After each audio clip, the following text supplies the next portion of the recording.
السلام عليكم ورحمة الله تعالى وبركاته. الحمد لله رب العالمين. الصلاة والسلام على رسوله الكريم. أما بعد، فقد قال الله تعالى في القرآن الكريم والفرقان المجيد: أعوذ بالله من الشيطان الرجيم. بسم الله الرحمن الرحيم. يا أيها الذين آمنوا استجيبوا لله وللرسول إذا دعاكم لما يحييكم. وقال أيضا: يا أيها الناس قد جاءتكم موعظة من ربكم وشفاء لما في الصدور. صدق الله العلي العظيم. قال نبينا صلى الله عليه وسلم: خيركم من تعلم القرآن وعلمه، أو كما قال عليه الصلاة والسلام. سبحانك لا علم لنا إلا ما علمتنا إنك أنت العليم الحكيم. رب اشرح لي صدري ويسر لي أمري واحلل عقدة من لساني يفقهوا قولي. اللهم صل على سيدنا نبينا مولانا محمد طب القلوب ودوائها وعافية الأبدان وشفائها ونور الأبصار وضيائها وعلى آله وصحبه وسلم. الحمد لله. அருளாளன் அன்பாளன் அல்லாஹுக்கே எல்லா புகழும் உரித்தாகட்டுமாகுக. அன்பும் அருளும் ஆசையும் ஆதரவும் ஆருயிர் நாயகம் அன்னலம் பெருமானார் ஸல்லல்லாஹு அலைஹி வஸல்லம் அவர்களின் மீதும், அன்னாரின் வழி வாழுகின்ற வாழப்போகின்ற, குறிப்பாக இந்த ஜுமாவுடைய தினத்தை அலங்கரிக்கின்ற அனைத்து நல்லுள்ளங்களின் மீதும் உண்டாவதாக. பேரன்பிற்குரிய பேரருளாளரின் பேரருள் நம்மின் மீது நிரப்பமாக அல்லாஹ் இறக்கி வைப்பானாக. கோடை வெயிலிலே, கோடையின் கடுமையிலே அல்லாஹ் தனது கிருபையை கொண்டு அவனுடைய அருள் மலையை நம்மின் மீது பொழிந்தருள்வானாக. நமது பாவத்தில் எதன் காரணமாக மழை தடைபட்டிருக்கிறதோ, குளிர்ச்சி தடைபட்டிருக்கிறதோ, அந்த நமது பாவத்தை அல்லாஹ் மன்னித்து நமக்கு நிரப்பமான அருள் மலையை, பரக்கத்தான அருள் மலையை தந்து கோடையை நமக்கு குளிர்விப்பானாக. பேரன்பிற்குரிய அருளாளன் நடைபெற்றிருக்கக்கூடிய தேர்தலில் இஸ்லாமிய சமூகத்திற்கான வெற்றியை, இஸ்லாமிய சமூகத்திற்கான பாதுகாப்பை தரக்கூடிய நல்லாட்சியை, நல்லாட்சியாளர்களை அல்லாஹ் நமக்கு தந்தருள்வானாக. நம்மின் மீது இரக்கம் காட்டாத, நம்மின் மீது அன்பு செலுத்தாத ஆட்சியாளர்களை விட்டும் அல்லாஹ் பாதுகாப்பானாக. பேரன்பிற்குரிய அருளாளன் அவனுடைய பேரருளை கொண்டு ஆஃபியத்தையும் சலாமத்தையும் நமக்கு தந்தருள்வானாக. நமது குழந்தைகளை நமக்கு கண்குளிர்ச்சியாக்கி வைப்பானாக. பேரன்பிற்குரிய அல்லாஹுவின் நல்லடியார்களே, மே மாதம் ஓய்வு காலம், அதிகமான விடுமுறை காலமாக கருதப்படுகிறது. அதிலும் குறிப்பாக பெண்களுக்கு இது ஒரு வரப்பிரசாதமாக எடுத்துக்கொள்கிறார்கள். காலமெல்லாம் ஸ்கூல், டியூஷன் என்று தங்களுடைய பிள்ளைகளை இயந்திரம் போன்று அன்றைய வாழ்வை கழித்து கொண்டிருந்தவர்கள் சிறிது ஓய்விற்கு பயன்படுத்தி கொள்கிறார்கள். அல்ஹம்துலில்லாஹ். எனவே ஓய்வையும் பயனுள்ளதாக நாம் கருத வேண்டும். ஓய்வு என்பதும் ஒரு நிஅமத். அந்த நிஅமத்தை நாம் அல்லாஹ்விற்கு விருப்பமான வழியிலே செலவு செய்ய வேண்டும். அல்லாஹ்விற்கு மாற்றமான, அல்லாஹுடைய சிந்தனையை தூரமாக்கக்கூடிய வழிகளிலே அந்த ஓய்வு நேரத்தை செலவழிப்போமேயானால் நம்மை விட துரதிர்ஷ்டசாலி வேறு யாரும் கிடையாது. பேரன்பிற்குரியவர்களே, அதே போன்று குழந்தைகளுக்கும் ஓய்வு நேரமாக இருக்கிறது. நிறைய இதில் அவர்களுக்கு சிறப்பு வகுப்புகள் கற்றுத்தரப்படுகிறது. அதை பயன்படுத்தக்கூடியவர்களாக இருக்கிறார்கள். பேரன்பிற்குரியவர்களே, எந்த வகுப்புகளை பயன்படுத்தினாலும், நாம் எந்த கல்வியை கற்றாலும், அனைத்தையும் விட சிறந்த கல்வி எதுவென்று சொன்னால் அது குர்ஆனிய கல்விதான். குர்ஆன் இல்லாமல் எதை கற்றாலும் அதில் பெரிய வெற்றியை நாம் கண்டுவிட முடியாது. இன்று நாம் அனைத்தையும் கையில் வைத்திருக்கிறோம், குர்ஆனை ஓரமாக வைத்திருக்கிறோம். பேரன்பிற்குரியவர்களே, அனைத்தும் நமது கையில் இருக்கிறது. அனைத்து வகையான தகவல்களையும் நம் விரல் நுனியில் வைத்திருக்கிறோம். ஆனால் குர்ஆனிய இல்மை, குர்ஆனிய கல்வியை, குர்ஆன் ஓதுகின்ற அந்த போங்கு இன்று இல்லாமல் போய் கொண்டிருக்கிறது என்பதுதான் வேதனையிலும் வேதனை. பேரன்பிற்குரியவர்களே, ரசூலுல்லாஹி ஸல்லல்லாஹு அலைஹி வஸல்லம் அன்னவர்கள் அரபு தேசத்திற்கு தகுந்த மாதிரி குர்ஆன் ஓதக்கூடியவருக்கும் குர்ஆனை ஓதத் தெரியாதவருக்கும் ஒரு உவமனம் சொல்வார்கள். குர்ஆனை ஓதத் தெரிந்த, குர்ஆனை ஓதுகின்ற ஒரு முஃமினுக்கு, முஸ்லிமுக்கு அடையாளம் என்னவென்று சொன்னால், எலுமிச்சம்பழத்தை போல. எலுமிச்சம்பழம் அது வாசமாக இருக்கிறது. எனவே அதே போன்று அதில் ஒரு சுவையும் இருக்கிறது. எனவே ஓதுகின்ற முஸ்லீம் குர்ஆனை ஓதத் தெரிந்தால் அந்த சுவையான எலுமிச்சம்பழம் அது நறுமணம் உள்ளதாக இருக்கிறது. ஆனால் குர்ஆனை ஓதத் தெரியாதவருக்கு ஓமனமாக பேரிச்சம்பழத்தை சொல்லி காட்டுவார்கள். அதில் ருசி இருக்கிறது, ஆனால் மனமில்லை. அதில் ருசி இருக்கிறது. ஒவ்வொரு முஸ்லிமுக்கும் ஒரு ருசி இருக்கிறது, ஒரு மனம் இருக்கிறது. அது குர்ஆன் ஓதும்போது தான் வெளிப்படுகிறது என்பதாக சொல்லப்படுகிறது. பேரன்பிற்குரியவர்களே, நமக்கு இங்கே விளங்குற மாதிரி சொல்லணும்னு சொன்னால், வாசமுள்ள மலர், வாசமில்லாத மலர், இரண்டு வகையான பூக்களும் இருக்கிறது. வாசமுள்ள பூவும் இருக்கிறது, வாசமில்லாத பூக்களும் இருக்கிறது. எனவே குர்ஆன் ஓதுபவர் வாசமுள்ள பூவை போன்றவர், குர்ஆன் ஓதாதவர் வாசமில்லாத பூவை போன்றவர். வாசமில்லாத பூவை யாரும் விரும்ப மாட்டார்கள். மல்லிகை வாசம், இயற்கையான அந்த நாட்டு ரோஜாவினுடைய அந்த வாசமெல்லாம் மூக்கை துளைக்கக்கூடியதாக, அந்த வாசனையை நுகர்ந்த உடனே ஒரு விதமான புத்துணர்ச்சி ஏற்படுகிறது, மூளையில் வேகமாக அது போய் பாய்கிறது. அன்பிற்குரியவர்களே, ஆக குர்ஆனை ஓதுபவர்கள் தான் வாசமுள்ளவர்கள். நாம் வாசமுள்ள மலர்களா, வாசமில்லாத மலர்களா என்று நம்மை நாமே பரிசோதிக்க வேண்டும். பேரன்பிற்குரிய அல்லாஹுவின் நல்லடியார்களே, அரபுகள்லாம் வாகனத்தில் போகின்ற நேரத்தில் குர்ஆனை இனிமையாக ஓதிக்கொண்டே செல்வார்கள். தான் ஓத, தன் பிள்ளை ஓத. இன்றைக்கி நாமும் வாகனத்தில் செல்கிறோம், அங்கும் கீதங்கள் படிக்கப்படுகிறது சினிமாவினுடைய பாடல்களாக. நாம் ஒரு பாடல் படிக்க, பிள்ளைகள் ஒரு பாடல் படிக்க, இப்படித்தான் நமது வாழ்வு கழிந்து கொண்டிருக்கிறது என்பது வேதனைக்குரிய விஷயம். பேரன்பிற்குரியவர்களே, ஆக எங்கு நோக்கினும் குர்ஆன் ஓதப்பட வேண்டும். யா அய்யுஹன் நாஸு கத் ஜாஅத்கும் மவ்இலத்தும் மிர் ரப்பிக்கும் வ ஷிஃபாஉல் லிமா ஃபிஸ் சுதூர். ஈமான் கொண்டவர்களே, யா அய்யுஹன் நாஸு, மக்களே, உங்களிடத்திலே ஒரு உபதேசம் வந்திருக்கிறது, ஒரு மவ்இத் வந்திருக்கிறது. கத் ஜாஅத்கும் மவ்இலத்தும் மிர் ரப்பிக்கும் வ ஷிஃபாஉல் லிமா ஃபிஸ் சுதூர். அது உங்களுடைய உள்ளங்களுக்கு நிவாரணமாக இருக்கிறது என்பதாக அல்லாஹ் சொல்கிறார். உங்களிடத்திலே குர்ஆன் வந்திருக்கிறது, பேரற்புதம், பேரருள், பெரும் பாக்கியம், பெரிய கிஃப்ட் அது. எனவே அதை நீங்கள் பயன்படுத்தி கொண்டால், அதை நுகர்ந்து கொண்டால், அதை ஓதினால் உங்கள் உள்ளத்திலே பிரகாசம் ஏற்படுகிறது, உங்கள் உள்ளத்திலே மகிழ்ச்சி ஏற்படுகிறது, உங்கள் உள்ளத்திலே சுபிச்சம் ஏற்படுகிறது. மனதில் இருக்கக்கூடிய கவலைகளை எல்லாம் அது நீக்கி வைக்கிறது. இன்னைக்கு அந்த குர்ஆனை விட்டுட்டோம், கவலை இல்லாத மனிதர்களே இல்லை. எல்லா வகையிலும் கவலையானவர்களே இருந்து கொண்டிருக்கிறார்கள். எல்லா வகையிலும் பலவிதமான கவலைகள், பலவிதமான பிரச்சனைகள், பல துன்பங்கள் அவர்களுடைய தலையிலே அவரை ஆட்டி படைத்து கொண்டிருக்கிறது. பேரன்பிற்குரியவர்களே, குர்ஆன் ஓதினால் சக்கீனத் இறங்குகிறது, அல்லாஹுவினுடைய பேரருள் இறங்குகிறது, அல்லாஹுவினுடைய பெரிய பரக்கத் அங்கு இறங்குகிறது. எங்கு குர்ஆன் ஓதப்படுகிறதோ அங்கு மலக்குகள் சூழ்ந்து கொள்கிறார்கள். குர்ஆன் ஓதுகின்றவரினுடைய அந்த வாயிலே முத்தம் கொடுக்கிறார்கள். பேரன்பிற்குரியவர்களே, ஹஃப்ஸு கிராத், ஆசிம் ரஹ்மத்துல்லாஹி அலைஹி அவர்களுடைய கிராத் தான் இன்று வளமையாக ஓதப்படுகிறது. அவங்க குர்ஆன் ஓதையில் ஒரு ஏலக்காயினுடைய சுவாசம் அடிக்கிறது. இப்போ கேட்குறாங்க மக்கள்லாம், நீங்கள் ஓதையில் மட்டும் ஏலக்காவுடைய வாசம் அடிக்கிறதே, நீங்கள் ஏலக்காயை சாப்பிட்டு வந்து ஓதுவீங்களா அப்படின்னு சொல்லி கேட்குறாங்க. கொஞ்சம் நேரத்திற்கு பின்பு அவர்கள் சொல்லி காட்டுகிறார்கள், நான் குர்ஆன் ஒரு நாள் நான் தூங்கி கொண்டிருந்தேன். அப்பொழுது ரசூலுல்லாஹி ஸல்லல்லாஹு அலைஹி வஸல்லம் அவர்கள் என்னுடைய உதட்டிலே, வாயிலே முத்தம் கொடுத்தார்கள். அதன் காரணமாக அன்றிலிருந்து நான் குர்ஆன் ஓத ஆரம்பித்தால் அந்த வாசம் வெளிப்படுகிறது என்பதாக சொல்லி காட்டுகிறார்கள். பேரன்பிற்குரிய அல்லாஹுவின் நல்லடியார்களே, இப்போ குர்ஆன் ஓதும்போது மலக்குகள் அங்கு வருகிறார்கள். காரணம் என்னவென்று சொன்னால், குர்ஆன் ஓதக்கூடிய பாக்கியம், குர்ஆன் ஓதக்கூடிய சூழ்நிலை மலக்குகளுக்கு கிடையாது. குர்ஆனை கேட்பதற்குத்தான் அவர்களுக்கு வாய்ப்பு வழங்கப்பட்டிருக்கிறது. நல்ல ஜிப்ரைல் அலைஹிஸ்ஸலாம் அவர்களுக்கு மட்டும்தான் குர்ஆனை ஓதக்கூடிய வாய்ப்பு வழங்கப்பட்டிருந்தது.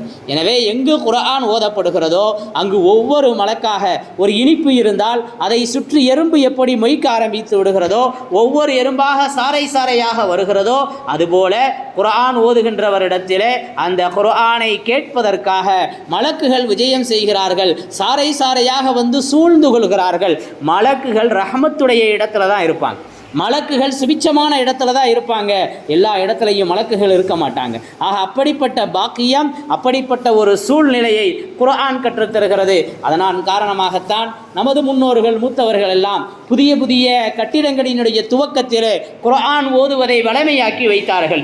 குர்ஆன் ஓதுவதின் காரணமாக பரக்காத்துகள் இறங்குகிறது, சக்கீனத்துகள் இறங்குகிறது, மலக்குகள் விஜயம் செய்கிறார்கள். அந்த வீட்டில் என்றும் பசுமை பொங்கி வழிய வேண்டும், செழிப்பு அங்கு இருக்க வேண்டும் என்பதற்காக குர்ஆன் ஓதக்கூடிய அந்த போங்கை ஏற்படுத்தி தந்திருக்கிறார்கள். இன்று பலவலாக சொல்லப்படுகிறது, இதெல்லாம் ஷரியத்தில் கிடையாது, சட்டத்தில் இல்லை, இல்லாத ஒன்றை செய்கிறார்கள் என்பதாகவெல்லாம் புதிய விஞ்ஞானிகள் கண்டுபிடித்து சொல்லிக் கொண்டிருக்கிறார்கள். பேரன்பிற்குரியவர்களே, குர்ஆன் ஓதுகின்ற இடத்திலே அல்லாஹுவினுடைய சக்கீனத் இறங்குகிறது. அதன் காரணமாகத்தான் புதிய புதிய கட்டிடங்களுக்கு துவக்கத்திலே குர்ஆன் ஓதி மஜ்லிஸ்களை வைத்து சிறப்புப்படுத்தப்படுகிறது என்பதையும் நாம் விளங்கிக் கொள்ள கடமைப்பட்டிருக்கின்றோம். பேரன்பிற்குரிய அல்லாஹுவின் நல்லடியார்களே, ஒரு தடவை இமாமுனா ஷாஃபிஈ ரஹ்மத்துல்லாஹி அலைஹி ஒரு முதியவரை சந்திக்கிறார். ஒரு முதியவர், வயசானவர், அவரை சந்திக்கிறாங்க. அந்த வயசானவர் இமாம் ஷாஃபி ரஹ்மத்துல்லாஹி அலைஹிய விருந்துக்கு கூப்பிட்றாங்க. இப்போ இவங்களும் விருந்துக்கு வந்துடுறாங்க.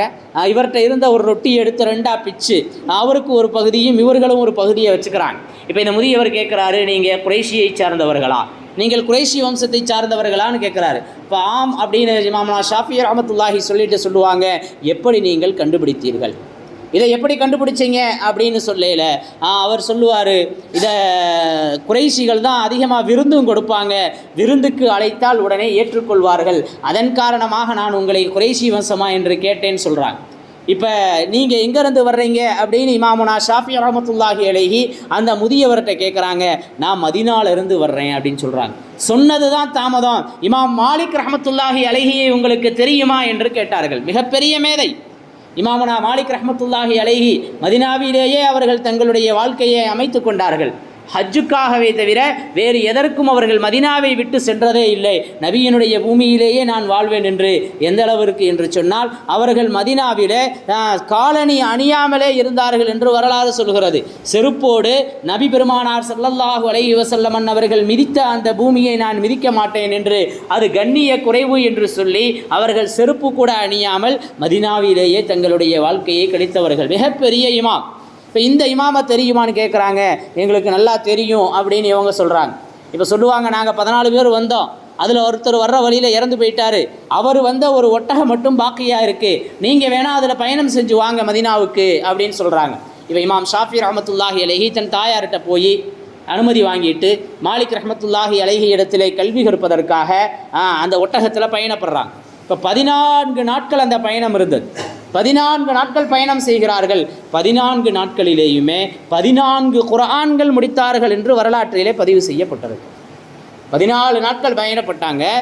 பயணத்தினுடைய அந்த கஷ்டத்தை, பயணத்தினுடைய அந்த இயலாமையை குர்ஆன் ஓதுதல் இனிமையாக்கியது என்று வரலாறு பதிவு செய்திருக்கிறது.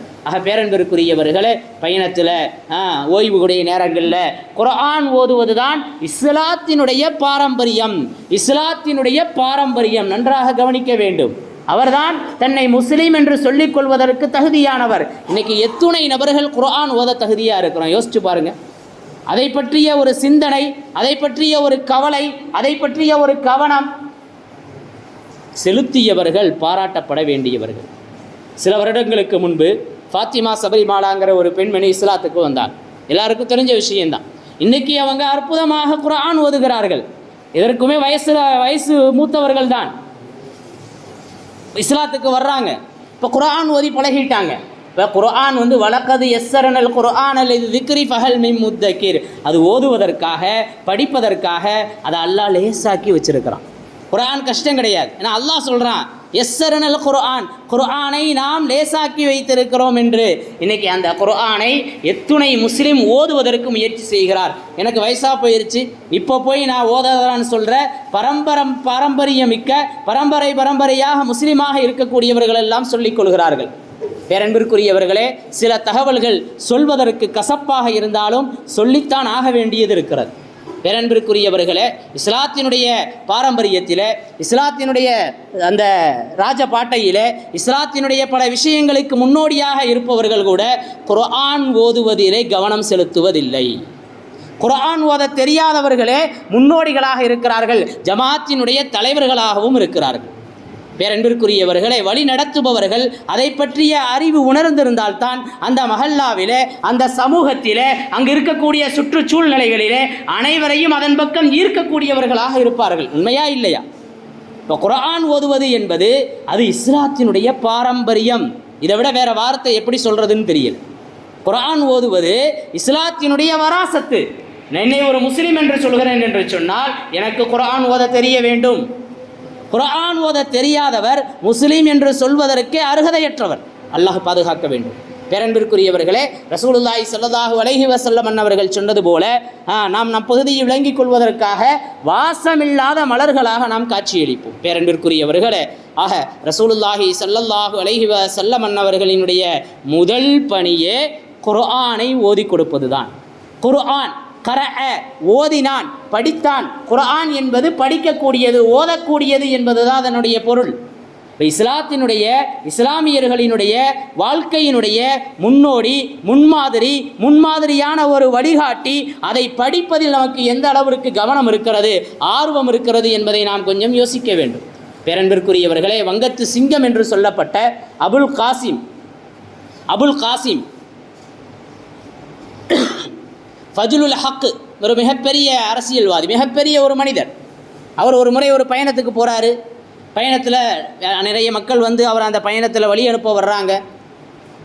ரயிலில் ஏறி அவர் பயணத்திற்காக புறப்படுகிறார். அந்த ரயில் குண்டுவெடிப்பு ஏற்பட்டு ஃபஜ்லுல் ஹக் இறந்து விட்டார் என்று மக்கள் எல்லாம் பேசிக்கொள்கிறார்கள். பிறகு சொல்லப்படுகிறது, இன்று மாலை ஃபஜ்லுல் ஹக் இந்த இடத்துல, இந்த மைதானத்தில் வந்து உங்களிடத்தில் பேசுவார் என்று.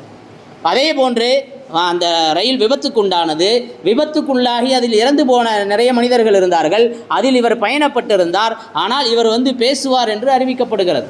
பிறகு வந்து சொன்னார், நான் எப்பயுமே பயணத்தில் குர்ஆன் ஓதுவது வழக்கம். பயணத்தில் ஒரு சின்ன குர்ஆனை நான் எடுத்துகிட்டு போவேன். அன்னைக்கின்னு பார்த்து நான் எடுக்கலை. எனவே அடுத்த ஸ்டேஷனில், அடுத்த நிலையத்தில் வந்து நான் இறங்கிட்டேன். குர்ஆனை எடுக்கணுங்கிறதுக்காக நான் இறங்கினேன். அதற்கு பின்பு ரயில் சென்று விட்டது. அப்பொழுது அந்த விபத்து ஏற்பட்டது. குர்ஆன் என்னை காப்பாற்றியது என்பதாக சொன்னார். எல்லா மக்களையுமே குர்ஆன் காப்பாற்றும். ஏதோ ஒரு வகையிலே குர்ஆன் நம்மை பாதுகாக்கும். ஆனால் அதை உணர்ந்திருக்கிறோமா? அந்த குர்ஆனை படிக்கின்றோமா? வீட்டில் அழகு பொருளாக, வீட்டில் அது இருப்பது ஒரு முக்கிய ஒரு அமலாக வேண்டுமானால் கருதுகிறோம். அதுவும் நன்மைதான். முத குர்ஆனை கொண்டு போய் வீட்டில் வைக்கணும் அப்படின்னு சொல்கிற பெரியவங்க இருக்கிறாங்க. ஒரு வீடு கட்டினா என்ன செய்வாங்க? ஒரு கடை திறப்பு விழாவாக இருந்தால் கொஞ்சம் விவரமானவங்க குர்ஆனை கொண்டு போய் வைக்கணுண்டுவாங்க. இன்னும் கொஞ்சம் விவரம் இல்லாதவங்க நிறைய குடம் தண்ணியை கொண்டு போய் வைக்கணுங்கிறாங்க. ஹைர், அல்ஹம்துலில்லாஹ். ஆக குர்ஆனை வெறுமனே வைப்பது அல்ல, அதை படிக்க வேண்டும். உலகத்திலேயே பார்ப்பதற்கு நன்மை இருக்கிறது என்று சொன்னால் அதில் முதன்மையானது குர்ஆன் மட்டுமே. 3 பொருட்களை பார்த்தா நன்மை, பார்த்தாலே நன்மை, எதுவும் செய்ய வேண்டியதில்லை. பார்த்தால் நன்மை தரக்கூடிய விஷயம் 3: அல் குர்ஆன், பெற்றோர்கள், கஅபத்துல்லா ஷரீஃப். இந்த 3ஐயும் பார்த்து கொண்டே இருந்தாலும் நன்மை கிடைக்கும். அப்படி என்று சொன்னால் அதை ஓதினால், அதை நாம் படித்தால், அதை நாம் நுகர்ந்தால், அதை சிந்தித்தால், அதை ஆராய்ச்சி செய்தால், இப்படி எத்துணை விஷயங்கள் இருக்கிறது குர்ஆனில். அது அத்துணையும் நன்மை. குர்ஆனை ஓதுவதும், அதை ஓதி கொடுப்பதும், அதை ஓதுவதற்கு முயற்சி செய்வதும், அதனுடைய அடிப்படைகளை விளங்கிக் கொள்வதற்கு முயற்சி செய்வதும், அதை ஆராய்வதும், அதனுடைய அர்த்தங்களை படிப்பதும், அதனுடைய விளக்கங்களை, தஃப்சீர்களை, விரிவுரைகளை படிப்பதும், அதை படித்து கொடுப்பதும் அத்துணையும் நன்மை. அன்பிற்குரிய அல்லாஹுவின் நல்லடியார்களே, எனவே இந்த குர்ஆன் நம்மிடத்தில் எந்த அளவிற்கு முன்மாதிரியாக இருக்கிறது, ஆனால் நாம் உள்ளத்தில் எந்த அளவுக்கு இருக்கிறது என்பதை கொஞ்சம் நாம் சீர்தூக்கி பார்க்க கடமைப்பட்டிருக்கின்றோம். பேரன்பிற்குரியவர்களே, குர்ஆன் தான் நமக்கு முதன்மையானது, குர்ஆன் தான் நமக்கு முன்னோடி. அதை விடுத்து வேறு எதுவும் கிடையாது. பாரசீகம் வெற்றி கொள்ளப்பட்டது. வெற்றி கொண்ட அந்த தளபதி உமர் ரலியல்லாஹு தஆலா அன்ஹு அவர்களுக்கு கடிதம் எழுதுகிறார். இந்த மாதிரி இந்த நாட்டில் நிறைய ஞான கருவூலங்கள், புத்தகங்கள் இருக்கிறது, மிக நல்ல கருத்துக்களுடைய புத்தகங்கள் எல்லாம் இருக்கிறது, இதையெல்லாம் என்ன செய்வது என்று கேட்கிறார். உமர் ரலியல்லாஹு தஆலா அன்ஹு சொன்னாங்க, அது அத்துணையும் தீ வைத்து கொளுத்து விடுங்கள். அல் குர்ஆன் இருக்க அதை விட வேறு எதுவும் சிறந்ததாக இருக்க முடியாது என்று சொல்லிவிட்டார்கள். பேரன்பிற்குரியவர்களே, நபி பெருமானார் ஸல்லல்லாஹு அலைஹி வஸல்லம் அவர்களோடு பயணித்து அவர்களிடத்தில் இல்மை கற்றுக்கொண்ட அந்த ஒரு சூழ்நிலையிலே உமர் ரலியல்லாஹு தஆலா அன்ஹு அப்படி சொல்கிறார்கள்.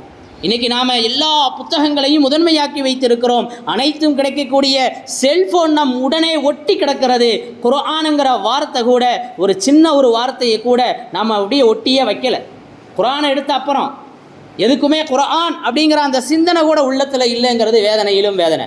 ஒருத்தர் செல்ஃபோன் இல்லாமல் கூட இருந்துருவார், இது குர்ஆன் இல்லாமல் இருந்துருவார் ஒரு முஸ்லீம். ஆனால் செல்ஃபோன் இல்லாமல் இன்றைக்கி இருக்க மாட்டார். அந்த அளவிற்கு அது நம்மோடு பிணைந்து விட்டது. ஆக இதை விட அல் குர்ஆன் இருக்கிறதே, அதுதான் பேரற்புதம். அதை நமதாக்கி கொள்ள வேண்டும், அதை படிப்பதற்கு முயற்சி செய்ய வேண்டும். ஒரு முறை நபி ஸல்லல்லாஹு அலைஹி வஸல்லம் உட்கார்ந்துருக்கிறாங்க. உமர் ரலியல்லாஹு தஆலா அன்ஹு வந்தாங்க. தௌராத்தினுடைய சில பிரதிகளை எடுத்து படித்து காட்டினார்கள். தௌராத்தினுடைய சில பிரதிகளை படித்த உடனே நபி ஸல்லல்லாஹு அலைஹி வஸல்லம் அவர்களுடைய முகம் கொஞ்சம் சிவக்க ஆரம்பித்து விட்டது. அப்போ சொன்னாங்க, ரசூலுல்லாஹி ஸல்லல்லாஹு அலைஹி வஸல்லம் முகத்தை, சிவந்த முகத்தை பார்த்து அந்த சஹாபாக்கள் எல்லாம் சொல்கிறாங்க, அங்கே பாருங்கள், நீங்கள் கொஞ்சம் நிப்பாட்டுங்க அப்படின்னு. இப்போ பார்த்தாங்க, யார் ரசூலல்லாஹ், என் தாயும் தந்தையும் தங்களுக்கு அர்ப்பணமாகட்டும், என்னைய மன்னிச்சிருங்க அப்படின்னு சொன்னாங்க. இப்போ நபி ஸல்லல்லாஹு அலைஹி வஸல்லம் சொன்னாங்க, மூசா அலைஹிஸ்ஸலாம் இப்போ இருந்தாலும் என்னுடைய மார்க்கத்தை குர்ஆனைத்தான் பின்பற்றுவார், எனவே தௌராத்தை முதன்மைப்படுத்தாதீர்கள் என்று சொல்லிவிட்டார்கள். அல்லாஹ்வுடைய வேதம்தான். ஆனால் குர்ஆன் வந்ததற்கு பின்பு மற்ற வேதங்கள் எல்லாம் இயலாமல் போய்விட்டது, மௌக்கு அப்படி நிறுத்தி வைக்கப்பட்டு விட்டது. குர்ஆன் தான் முதன்மையானது. இன்றைக்கு அந்த குர்ஆனிய கல்விக்கு எந்த அளவிற்கு முக்கியத்துவம் தருகிறோம் கொஞ்சம் யோசிச்சு பாருங்கள். அதான் விஷயம். இன்றைக்கி +2 தேர்வு நாளை மறுநாள் வரப்போகுது. இப்போ அதற்கு அடுத்து என்ன படிக்கலாம் அப்படிங்கிற யோசனைகள் நிறைய பேருக்கு இருக்கிறது. நிச்சயம் இருக்க வேண்டும், படிக்க வேண்டும், உயர்கல்வியிலே முன்மாதிரியாக வேண்டும், முன்னோடிகளாக ஆக வேண்டும், பல மக்களுக்கு அதன் மூலம் நல்வழி காட்ட வேண்டும். ஆனால் அதில் இருக்கக்கூடிய ஆர்வம் இதில் இல்லை என்பது வேதனையிலும் வேதனை. பேரன்பிற்குரியவர்களே, படிக்க வேண்டாம் என்பது அல்ல, அனைத்து துறைகளிலேயுமே இஸ்லாமியர்களாகிய நாம் முன்மாதிரிகளாக ஆகணும், முன்மாதிரியான வக்கீலாகணும், முன்மாதிரியான நீதிபதிகளாகணும், முன்மாதிரியான இன்ஜினியர்களாகணும், IAS IPS இப்படி உயர் பதவிகள், அரசினுடைய முக்கிய பதவிகளாக இருக்கக்கூடிய அத்துணையிலும் தடம் பதிக்க வேண்டும்.